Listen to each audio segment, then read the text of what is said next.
Oman breaking ന്യൂസിലേക്ക് സ്വാഗതം. ഒമാനിലെ വിവിധ വാർത്തകൾക്കായി ഈ ചാനൽ സബ്സ്ക്രൈബ് ചെയ്യൂ.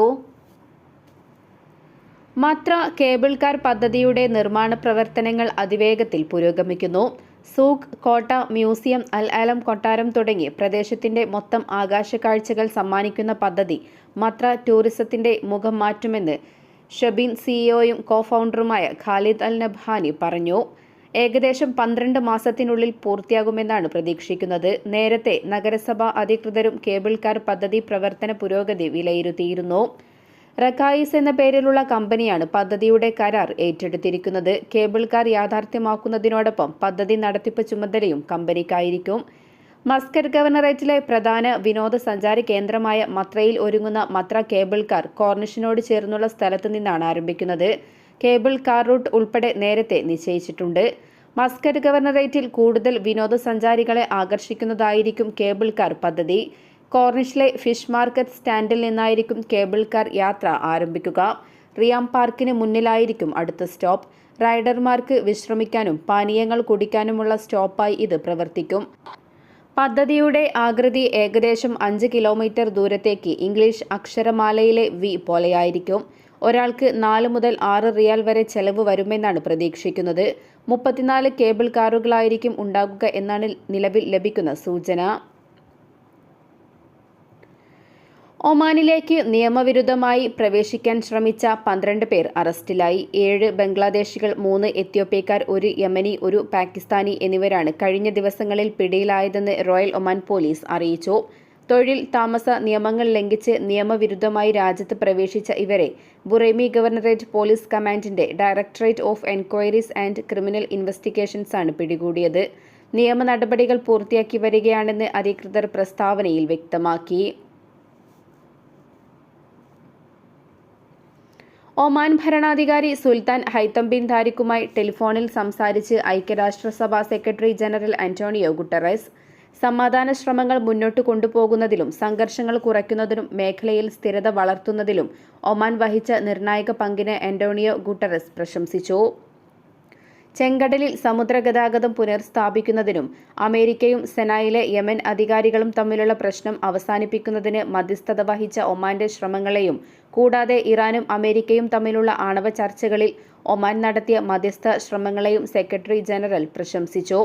എല്ലാ രാഷ്ട്രങ്ങളുടെയും ക്ഷേമത്തിനും സമാധാനത്തിനും വേണ്ടിയുള്ള ഒമാന്റെ പ്രതിബദ്ധതയാണ് ഇത്തരം ഇടപെടലുകൾ നടത്താൻ കാരണമെന്ന് സുൽത്താന്റെ സെക്രട്ടറി ജനറലിനോട് പറഞ്ഞു. ആഗോള സമാധാനവും ഐക്യവും വളർത്തിയെടുക്കുന്നതിനുള്ള സെക്രട്ടറി ജനറലിന്റെ ശ്രമങ്ങൾക്കും ഐക്യരാഷ്ട്രസഭയുടെ തുടർച്ചയായ സംരംഭങ്ങൾക്കും അദ്ദേഹം നന്ദിയും അറിയിച്ചു. തുറന്നിട്ട ബാൽക്കണിയിൽ വസ്ത്രങ്ങൾ ഉണക്കാൻ വിരിക്കുന്നവർക്ക് വീണ്ടും മുന്നറിയിപ്പുമായി മസ്കറ്റ് നഗരസഭ.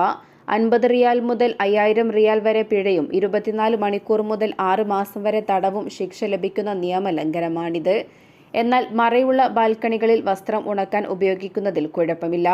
ഫ്ളാറ്റുകളിലും മറ്റും താമസിക്കുന്നവർ വസ്ത്രം അലക്കിയ ശേഷം ബാൽക്കണികളിൽ ഉണക്കാൻ ഉപയോഗിക്കുന്നത് വർദ്ധിച്ചതോടെയാണ് ഇതിനെതിരെ അധികൃതർ രംഗത്തെത്തിയത്. നഗരത്തിലെ പാർപ്പിട മേഖലകളിലും മറ്റുമായി വിദേശികൾ തിങ്ങിപ്പാർക്കുന്ന ഭാഗങ്ങളിലാണ് ഇത് കൂടുതൽ കാണപ്പെടുന്നത്. നഗരഭംഗിക്ക് കോട്ടം സംഭവിക്കുന്നതിനോടൊപ്പം ഉണക്കാനിടുന്ന വസ്ത്രത്തിൽ നിന്നും താഴേക്ക് വെള്ളം പതിക്കുന്നതും പൊതുജനത്തിനും കാൽനട യാത്രക്കാർക്കും പ്രയാസമുണ്ടാക്കും. ഈ സാഹചര്യത്തിലാണ് മസ്കറ്റ് നഗരസഭ മുന്നറിയിപ്പ് തുടർച്ചയായി നൽകുന്നത്. ഇത്തരം പ്രവണതകൾക്കെതിരെ കെട്ടിട ഉടമകളും താമസക്കാർക്ക് ഇടയ്ക്കിടെ മുന്നറിയിപ്പ് നൽകാറുണ്ട്. 3 നിലയിൽ കൂടുതൽ ഉയരമുള്ള താമസ കെട്ടിടങ്ങളിൽ ഓരോ താമസ ഫ്ളാറ്റുകൾക്കും പ്രത്യേകം ബാൽക്കണികൾ ഉറപ്പുവരുത്തണമെന്ന് നഗരസഭ നിർദ്ദേശിച്ചു. ഫ്ളാറ്റുകളുടെ രൂപകൽപ്പനയ്ക്കനുസരിച്ചാണ് ബാൽക്കണി ഒരുക്കേണ്ടത്. ഇത്തരം ബാൽക്കണികളിൽ ആവശ്യമായ മറകൾ ഉറപ്പുവരുത്തണം. അല്ലാത്തപക്ഷം അലക്കിയ വസ്ത്രങ്ങൾ ബാൽക്കണികളിൽ വെച്ച് ഉണക്കാൻ പാടില്ല. എന്നാൽ ബാൽക്കണികൾ മറയ്ക്കുന്നതിന് മെറ്റൽ മെഷ് ഉപയോഗിക്കരുതെന്നും നഗരസഭ അധികൃതർ വ്യക്തമാക്കി. മാനദണ്ഡങ്ങൾ ലംഘിക്കുന്നവർക്കെതിരെ കർശന നിയമ നടപടികൾ സ്വീകരിക്കുമെന്നും നഗരസഭാ അധികൃതർ മുന്നറിയിപ്പിൽ വ്യക്തമാക്കി. അമേരിക്ക ഇറാൻ ആണവ വിഷയവുമായി ബന്ധപ്പെട്ട 4ാം ഘട്ട ചർച്ച മസ്കറ്റിൽ നടന്നു. ഇരു കക്ഷികളും കരാറിലേക്ക് എത്തുന്നതിനുള്ള നീക്കത്തിലാണെന്നാണ് മാധ്യമങ്ങൾ റിപ്പോർട്ട് ചെയ്തത്. ഒമാൻ വിദേശകാര്യമന്ത്രി സയ്യിദ് ബദർ ഹമദ് അൽ ബുസൈദിയുടെ മധ്യസ്ഥതയിൽ ഏതാണ്ട് 3 മണിക്കൂർ നീണ്ടതായിരുന്നു ചർച്ച. ആണവായുധങ്ങൾ സ്വന്തമാക്കില്ലെന്നും എന്നാൽ ഊർജ്ജാവശ്യങ്ങൾക്കായി യുറേനിയം സമ്പുഷ്ടീകരണം നടത്താമെന്നുമുള്ള രീതിയിലാണ് ചർച്ച മുന്നോട്ടു പോകുന്നത്. ഇറാനുമേലുള്ള US ഉപരോധങ്ങൾ ഒന്നൊന്നായി പിൻവലിക്കുന്ന കാര്യങ്ങളും ചർച്ച ചെയ്യുന്നുണ്ട്.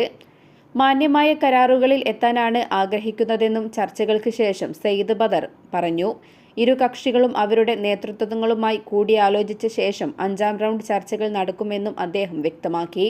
ചർച്ചകൾ ബുദ്ധിമുട്ടുള്ളതും എന്നാൽ ഉപയോഗപ്രദവുമായിരുന്നു എന്ന് ഇറാൻ വിദേശകാര്യ മന്ത്രാലയം ഉദ്യോഗസ്ഥൻ ഇസ്മായിൽ ബഖായി പ്രസ്താവനയിൽ വ്യക്തമാക്കി. ഇറാൻ വിദേശകാര്യമന്ത്രി അബ്ബാസ് അറാഗ്ചിയും അമേരിക്കയുടെ പ്രത്യേക ദൂതൻ സ്റ്റീവ് വിറ്റ്കോഫുമായിരുന്നു 4ാം ഘട്ട ചർച്ചയിലും പങ്കെടുത്തത്. ചർച്ചകളുമായി മുന്നോട്ടു പോകുന്നതിന് ധാരണയിലെത്തിയതായി US ഉദ്യോഗസ്ഥനും വ്യക്തമാക്കി. ഇറാൻ സിവിലിയൻ യുറേനിയം സമ്പുഷ്ടമാക്കാനുള്ള നിയമപരമായ അവകാശമുണ്ടെന്നും അത് ഒരു കരാറിനും വിധേയമാക്കാൻ കഴിയില്ലെന്നും ചർച്ചകൾ ആരംഭിക്കുന്നതിനു മുമ്പ് വിദേശകാര്യമന്ത്രി അബ്ബാസ് അറാഗ്ചി സ്റ്റേറ്റ് മീഡിയയോട് പറഞ്ഞിരുന്നു. ഇതിനു മുമ്പ് നടന്ന 3 ചർച്ചകൾക്കും ഒമാൻ വിദേശകാര്യമന്ത്രി സയ്യിദ് ബദർ ഹമദ് അൽ ബുസൈദിയാണ് മധ്യസ്ഥത വഹിച്ചത്. ഇറാൻ ആണവ പദ്ധതിയെക്കുറിച്ചുള്ള വിദഗ്ധ തലത്തിലുള്ള സാങ്കേതിക ചർച്ചകൾ നടന്നുവെന്നാണ് റോയിറ്റേഴ്സ് പോലുള്ള വാർത്താ ഏജൻസികൾ റിപ്പോർട്ട് ചെയ്തത്. ഇറാൻ ആണവായുധങ്ങൾ സ്വന്തമാക്കാൻ ശ്രമിക്കുന്നതായി അമേരിക്ക ഉൾപ്പെടെയുള്ള പാശ്ചാത്യ രാജ്യങ്ങൾ നേരത്തെ തന്നെ ആരോപിച്ചിരുന്നു. മസ്കറ്റിലെ ആകാശം അപൂർവ പ്രതിഭാസത്തിന് വേദിയായി. ഭൂമിയേക്കാൾ 11 ഇരട്ടി വലിപ്പമുള്ള സൂര്യപ്പൊട്ട് ദൃശ്യമായി. വ്യാഴാഴ്ച രാവിലെയാണ് ഇത് കണ്ടത്. ഈ വർഷം ഇതുവരെ രേഖപ്പെടുത്തിയ സൂര്യനിലെ ഏറ്റവും വലിയ കറുത്ത പാടാണിത്. ഇതിന്റെ ചിത്രം പ്രത്യേക സോളാർ ലെൻസുകൾ ഉപയോഗിച്ച് ഇബ്രാഹിം അൽ മഹ്റൂഖി എടുത്തു.